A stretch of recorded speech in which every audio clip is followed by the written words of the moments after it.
SM의 이수만 대표가 본인 지분 19.21%를 매각하는 건을 놓고 네이버와 카카오가 경쟁하고 있다는 보도가 나왔어요. 네네. 어느 회사가 가져갈까요? 저는 훨씬 더 적극적일 것이다 라고 봅니다. 2010년 3월부터 지금까지 딱 1년간의 시계 동안 훨씬 가파르게 올라갔잖아요. 앞으로의 6개월 내지 1년은 더 가파르게 올라간다는 것이죠. 한국경제 구독자 여러분 안녕하세요. 허란 기자입니다. 퇴근길에 찾아가는 허란의 경제 한 끼 시작하겠습니다. 오늘의 한 끼로는 네이버와 카카오 비교 분석을 준비했는데요. 든든한 한 끼를 책임져 주실 김현용 현대차증권 연구위원님 모셨습니다. 안녕하세요. 네, 안녕하십니까. 지난 4월 15일에 카카오 액면 분할을 앞두고 네. 사실 저희 경제 한 끼 나와주셔서 네. 엄청난 호응을 받았어요.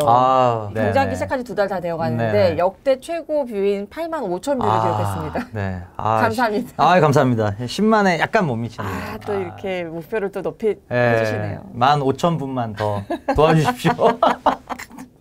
근데 저희가 현 네. 드래곤이라는 별명을 좀 네. 지어드렸는데 네. 주변의 반응이 좀 있었나요? 마음에 쏙 드는 애칭입니다. 네. 잘 쓰고 있습니다. 사실 4월 15일쯤에 네. 카카오와 네이버를 살펴봤는데 네. 이 두 회사는 지금 한 달 반 지난 사이에도 엄청 변화가 또 있었어요. 네. 참 대단한 회사다 생각은 드는데요. 네네. 얼마 전까지 웹툰 가지고 경쟁한다 이런 얘기를 잘 했었는데 이번에는 SM을 놓고 경쟁을 하고 있습니다. SM의 이수만 대표가 본인 지분 19.21%를 매각하는 건을 놓고 네이버와 카카오가 경쟁하고 있다는 보도가 나왔어요. 네네. 지극히 예상에 불과하지만 어느 회사가 가져갈까요? 저는 카카오가 훨씬 더 적극적일 것이다 라고 봅니다. 그 이유는 음반 판매 시장을 노린 건가요? 그런 부분들도 있고요. 지금까지 K-팝 시장에 대해서 카카오는 직접 진출의 형태를 계속 택해왔고요. 네이버는 간접 진출의 형태인 거거든요. 하이브랑 합작해서 위버스 합작법인을 만든 것이 지금까지의 결과물이고, 카카오는 산하의 3개의 연예기획사를 직접 운영을 하고 있어요. 또 카카오가 그럼 네이버 대비 열의인 게 지금 플랫폼이 없어요. 카카오는.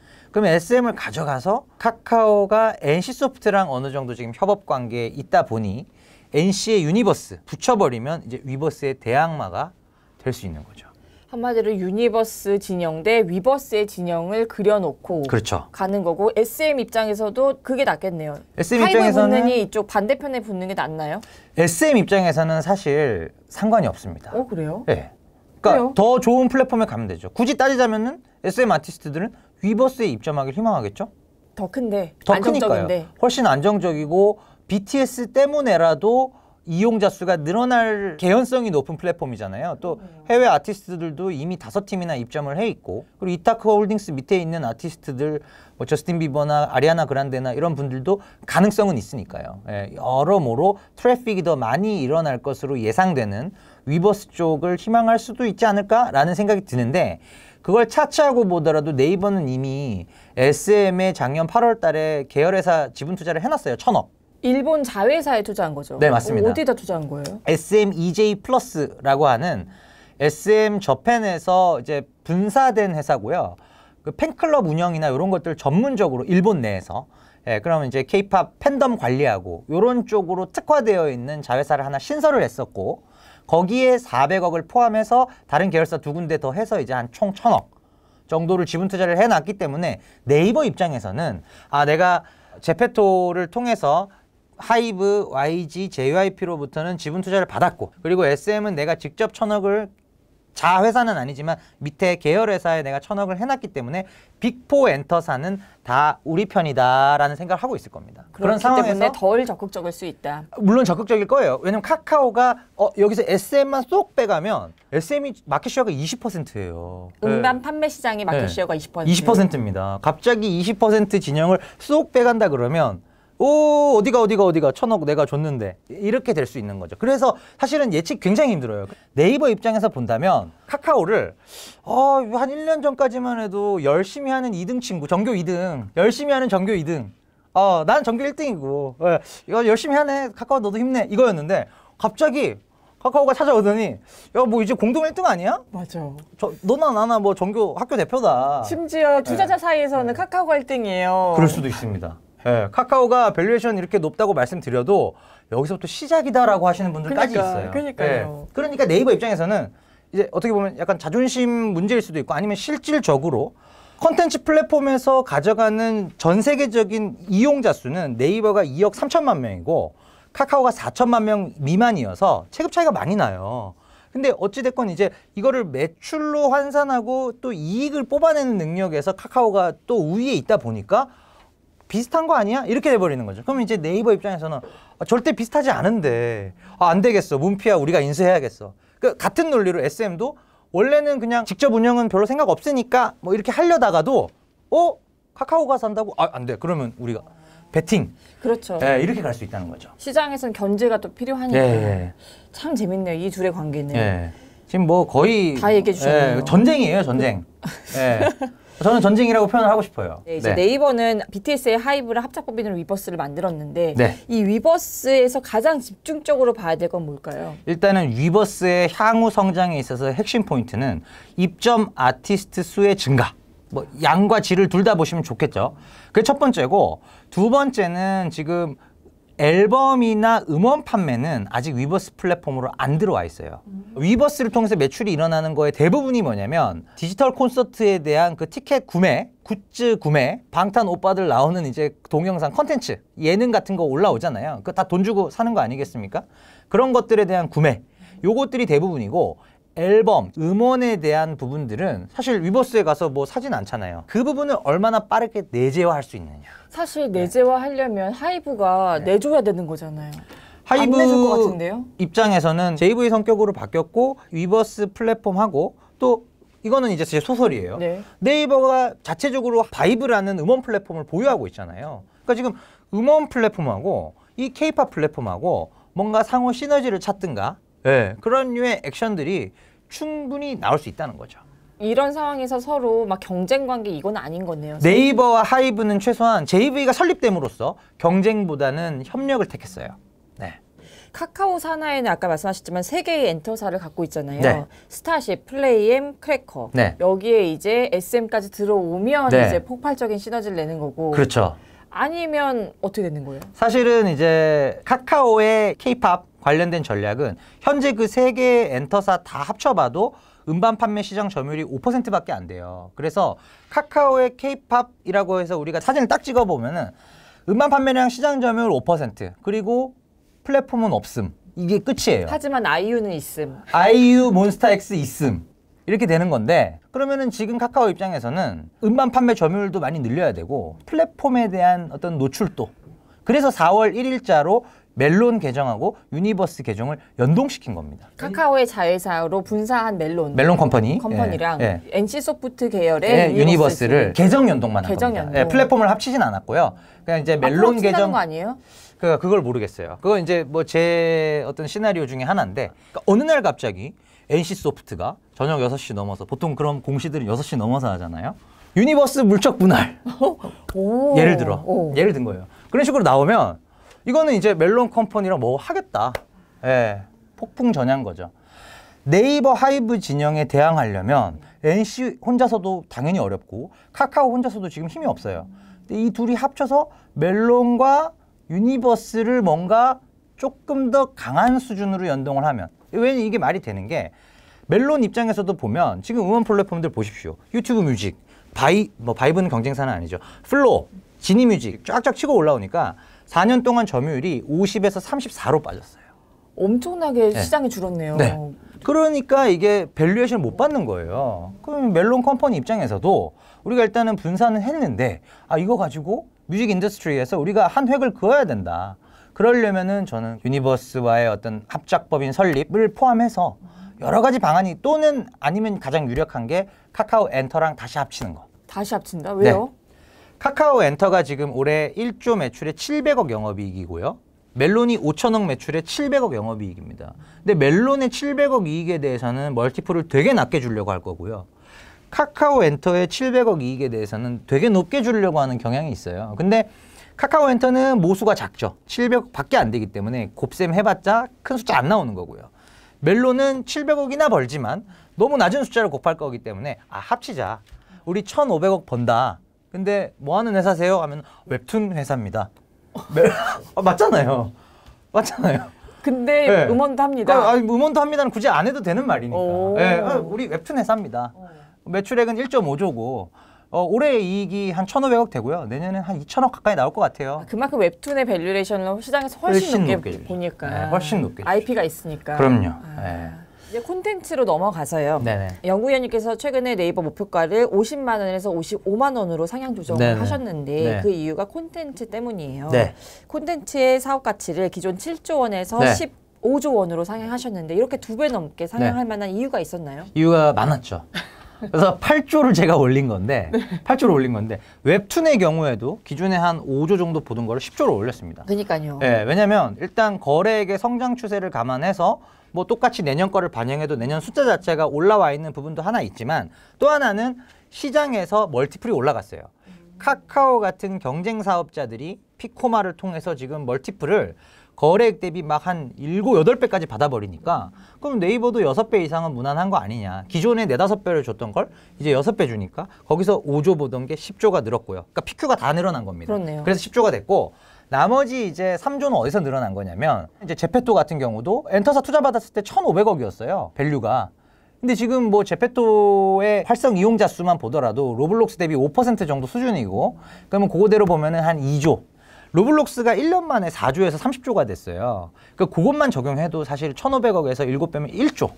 그러니까 1조 정도는 조 단위는 충분히 가능하고 로블록스 대비로 본다면 한 2조까지도 된다. 왜냐하면 MAU가 상당히 높기 때문에 5%, 예, 그 비중만큼 나오니까요. 월간 활성 이용자 수가 1,200만 명인데 로블록스의 6%. 6% 정도 된다. 그럼 로블록스 시총의 6%를 하면은 사실 그보다 더 높은 숫자인데 하지만 매출은 안 나오잖아요. 매출은 지금 1% 수준. 왜 이렇게 안 나와요? 그러니까 사실은 이게 MAU가 선행 지표예요. 활성 이용자 수가 먼저 가죠. 그렇죠. 네. 일단 사람들이 왜냐면 이용자들이 다 돈을 쓰는 게 아니잖아요. 그렇네. 그러니까 다운로드가 있고 활성 이용자 수가 있고 페잉 유저, 즉 유료 이용자 수가 있고 거기서 이제 거래액이 나오고 거래액에서 매출액이 나오고 영업이익 이렇게 가는 거거든요. 제일 후방에 있는 지표가 사실은 이익은 사실 시차가 있다. 제일 뒤에 있어요. 매출도 상당히 뒷단에 있는 지표입니다. 그러다 보니까 활성 이용자 수가 벌써 이 정도 마크업이 되고 있고 이게 유지가 되면 시간을 두고 매출과 기업 가치는 따라 올라가는 것이죠. 그래서 이제 거기서 2조가 올라갔고 또 이제 위버스 같은 경우도 기존의 브이라이브였잖아요. 브이라이브일 때는 가치가 0입니다. 0이죠. 네, 연매출 200억, 300억의 적자인데 가치 0. 근데 그게 아니라 이제는 위버스 지분 49%이기 때문에 이건 1.5조, 2조 줘야 된다. 네, 히든 밸류가 훨씬 많은 게 네이버입니다. 최근에 네이버 나우라는 이제 그 인터넷 라디오 많이들 익숙하실 거예요. 근데 지금 클럽하우스가 4조 밸류를 받았어요. 초대에 의해서 음성으로만 방송하는 그런 플랫폼입니다. 디베이트하는 플랫폼으로 이제 태동을 한 건데 이제 그게 이제 한 4조 밸류를 받았거든요. 클럽하우스 때문에 네. 팟캐스트가 잘 안 되는 거예요? 클럽하우스가 그렇게까지 잘 나가는 것을 표방해서 그걸 보고 이제 플로 같은 음원 안에서도 자체 팟캐스트하고 이제는 오디오 플랫폼에서의 네이버 나우가 분명히 시장을 선점했죠. 우리나라에서는. 예, 그런 부분들에 대한 히든 밸류가 부각이 되는 그림이 하반기 때 좀 본격화가 된다. 그래서 네이버 카카오 공이 주가 상승이 한 번 더 있을 것이다. 예, 그 부분에 대해서 제가 말씀드리는 거예요. 그래서 현재 주가보다 사실은 이제 20만 원 정도 더 높은 55만 원을 목표가로 네네. 지금 제시하셨어요. 하반기에 네이버 웹툰은 미국에서 상장할 가능성이 얼마나 있는 건가요? 그러니까 사실 뭐 하반기인 4분기 안에 거래가 될 것이다. 그렇게 가정할 만한 근거는 없는데 원칙적으로 지금 일단 네이버 웹툰은 미국 쪽으로 타겟팅을 해서 하반기에 상장 절차에 돌입하겠다. 이렇게까지는 코멘트가 나온 상황이기 때문에 빠르면 뭐 올해 말게나 내년 상반기 이 정도면은 트레이딩이 되죠. 그때 상장할 때 이 제2의 쿠팡 같은 신화가 터질까요? 저는 뭐 불가능하지 않다고 보는 게 왜냐면 쿠팡은 일단은 이제 국내에서만 매출을 일으키는 회사이고 그 높은 성장성에 대해서 한국의 아마존 모델로 충분히 가능하지 않겠느냐를 인정해 준 거잖아요.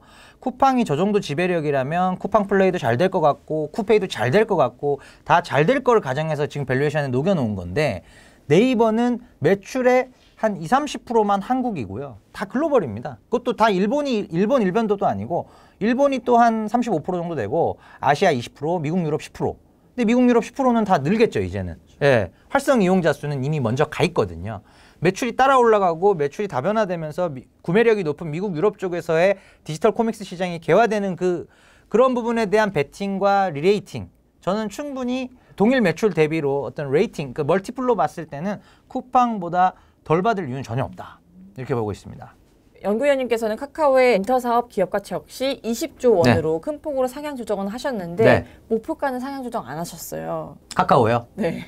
카카오는 11만 5천 원으로 그대로 두셨어요. 일단은 카카오 같은 경우에는 많은 부분들이 선반영되어 있습니다. 카카오의 지분 가치에 대해서 시장에서는 할인을 하고 있지 않아요. 할인율이 0%입니다. 근데 이게 할인이 돼야 된다라고 말씀드리는 건 아니고 지금은 현재 지분율을 곱해서 가치에 반영을 해두시는데 상장을 하게 되면 필연적으로 지분율이 10% 이상은 떨어집니다. 공모를 하기 때문이죠. 그러다 보니까 우리 상장 후 기업 가치 15조에 지금 지분율 70%니까 곱해서 근데 그렇게 곱하면 안 된다는 거죠. 그러면 그 10% 정도 희석되는 부분이 작지 않아요. 카카오는 전체 연결 매출은 5, 6조지만 별도는 1.7조밖에 안 돼요. 나머지 다 연결자 회사예요. 그러니까 진짜 본질 커머스는 네. 1.7조 커머스랑 광고. 커머스랑 1.7조. 광고는 뭐 그런 1.7조밖에 부분은, 안 된다. 그리고 나머지는 연결 자회사가 다 쌓여 있는 거기 때문에 그 지분 가치 곱하기 지분율로 되어 있는 부분이 많다라는 거고요. 네이버는 반대예요.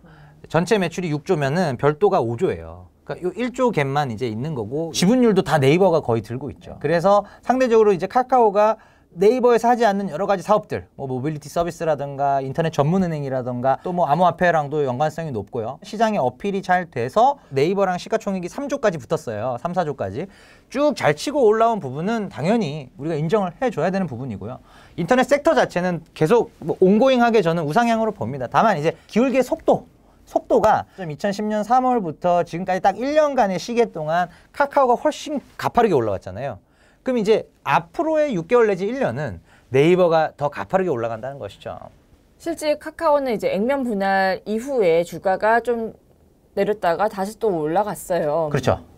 이게 얼마나 더 오를 수 있을까요? 그러니까 사실 이제 액면 분할의 장중 고점 13만 2천 원 대비로 보면 아직까지 주가는 조금은 하회하고 있어요. 좀 빠졌다가 살짝 회복은 했지만 이게 이제 카카오 같은 경우에도 시가총액을 60조 정도 장중 고점을 좀 강하게 돌파하기 위해서는 지금 알려져 있는 뉴스 외에 무언가가 필요해요. 예를 들면 제가 모르는 사업부가 갑자기 사실은 저희 원래 이런 게 있었어요. 짜잔. 또는 카카오뱅크에 대해서 우리가 20조를 받는데 알고 봤더니 이게 시장에서 다 그거 40조는 돼. 알지 못하는 뉴스 플로우가 나와야만 좀 강하게 상승을 하지 않을까 생각을 하고요. 하지만 카카오를 클레이, 가상화폐 클레이 하나만 보고 투자한다라는 분도 계세요. 그 잠재력은 얼마나 크게 보세요? 잠재력은 거의 없다고 보죠. 클레이의 시가총액을 카카오가 보유하고 있는 구조는 아니잖아요. 플랫폼을 제공하는 사업자이기 때문에 그 부분은 뭐 아직까지는 카카오 비즈니스에서 그게 투자 포인트가 돼서 주가가 50조가 넘는 카카오가 움직이기에는 카카오가 이미 너무 커져 버렸다. 그래서 그걸 포인트로 삼기는 좀 어려울 것 같습니다. 나중에 이 클레이가 점점 카카오 생태계 안에서 사용이 된다 하더라도 네. 거기에서 이제 수수료만 받는 구조겠네요. 그렇게 되면 만약에 카카오 플랫폼 안에서 그런 이제 가상화폐 클레이가 이제 거의 이제 통용이 되고 교환 가치가 성립이 되는 수준까지 이렇게 가게 되면은 그러면은 이제 일정 부분 또 SOTP에 반영을 해야겠죠. 그 사업 부문의 가치를 또 추가적으로 우리가 인식을 할 수는 있겠죠. 지난번 나오셨을 때 네이버의 7, 카카오의 3 이렇게 투자한다고 말씀해 주셨는데 지금의 상황에서는 이제 어느 정도인가요? 사실 이제 지금의 상황이면 더더욱 7대 3이죠. 이게 뭐 10대 0 이렇게 안 가고요? 10대 0까지는 제가 사실 이제 오면서 생각을 했던 게 그때 10대 0이라고 얘기 안 해서 다행이다. 카카오를 3을 그래도 인터넷 섹터는 바이 앤 홀드입니다. 바이 앤 홀드. 바이 앤 홀드, 또 바이 앤 홀드, 또 바이 앤 홀드. 게임은 바이 앤 셀. 바이 앤 셀, 바이 앤 셀. 이거죠. 달라요.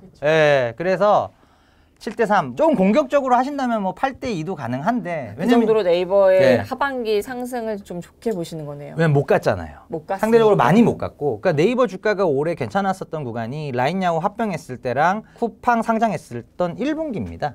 그러면은 3분기 중에 이벤트가 카카오페이가 상장을 합니다.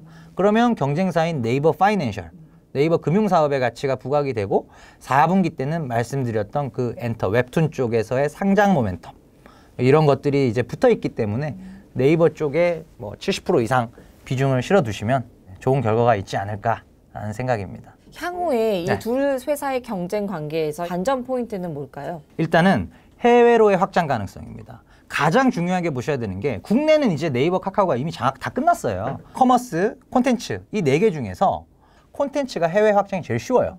예. 그렇죠. K-팝이 있으니까. 그렇죠. 그것도 그렇고 글로벌 플랫폼이기 때문이죠. 그리고 웹툰이 이미 글로벌화가 되어 있고 그래서 이 컨텐츠 쪽에서 지금 격돌을 하는 겁니다. 생각해 보시면 쇼핑이나 금융 쪽은 해외 나가서 하기가 어렵죠. 어려워요. 굉장히 국내에 어려워요. 한정 뚫릴 수 있죠. 거의 국내 한입니다. 이거는 굉장히 어렵기 때문에 여기서 성장성 뽑아내려면 컨텐츠밖에 없는 상황이고 네이버 카카오가 부딪히는 부분에만 사실 뭐 초점을 맞추실 필요는 없다고 봐요. 예, 그냥 한국의 양대 빅테크들이 K 웹툰, K-팝, 드라마라는 이 세 개의 무기를 가지고 글로벌 시장을 사실 야금야금 뺏어오는 K-팝 아티스트들이 1년 동안 코비드 전에 공연 많이 했을 때 700만 명 했는데요. 그 700만 명이라는 숫자가 1년 동안 그런 뮤직 콘서트를 보는 숫자 대비로 5%도 안 돼요. 예. 2억 명이 공연을 예. 5%도 안 된다는 거죠. 그 시장을 가져오는 관점에서 아 우리나라 대표 선수들이 서로 선의의 경쟁을 하면서 제가 뒤 마무리를 너무 좀 약간 대표 선수란 말 하니까 되게 쫙 뜨거워졌어요. 그렇게 모셔야 돼요. 그래서 제가 10대 0을 추천 안 드리는 겁니다. 해외 쪽으로의 확장 가능성에 좀 더 포커싱을 하시고 아 지금은 네이버 쪽이 해외 쪽은 좀 더 앞서니까 비중을 그렇게 가져가되 카카오가 해외 쪽에서 정말로 대규모 M&A 사업 확장 뭐 피코마 상장을 했는데 난리가 난 거예요. 그렇게 돼버리면 이제 또 카카오 쪽으로 비중을 옮기고 예, 그런 식의 플레이가 유효할 것 같습니다. 하지만 아직까지는 네이버 7, 카카오 3인 것으로. 맞습니다. 네. 예. 나와주신 김현용 현대차증권 연구위원님 감사드립니다. 네, 감사합니다. 네. 구독자님 든든한 한 끼 되셨나요? 저는 다음 주 월요일 퇴근길에도 맛있는 한 끼로 인사드리겠습니다. 감사합니다.